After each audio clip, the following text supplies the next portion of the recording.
you for tuning into my channel. If you're new here, my name is Show Love, and if you love this video, don't forget to like and subscribe to my channel for more videos like this.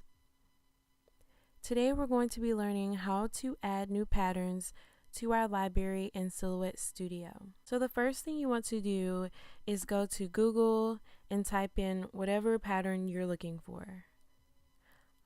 I'm going to type in glitter background and select images and select one of these for my design.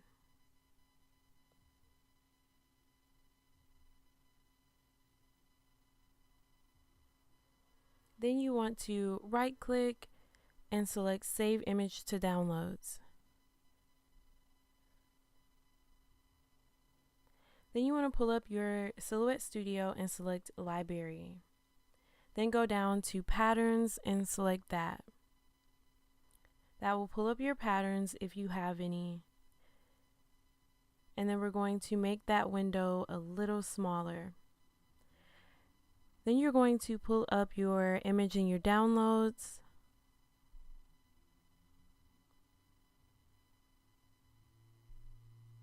And then you're going to drag and drop your image into patterns. Once that's done uploading into your patterns,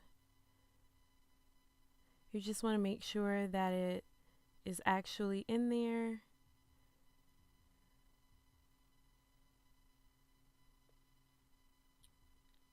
And there it is.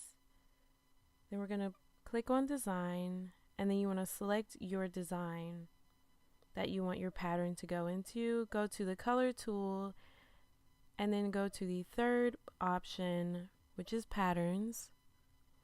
Scroll down to your pattern, select it, and there you go. Now I'm just going to remove the outline, and that's it.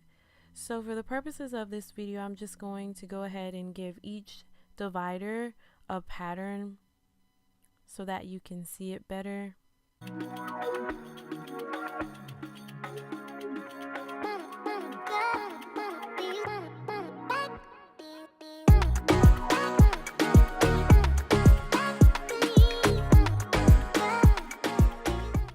And if you want to learn how to create these dividers in Silhouette Studio, I will have a link to that video at the end as well as down below. Okay, and that's it, guys. You have successfully learned how to add new patterns to your library in Silhouette Studio. Thank you so much for watching this video, and don't forget to like and subscribe to my channel for more videos like this. Bye, loves.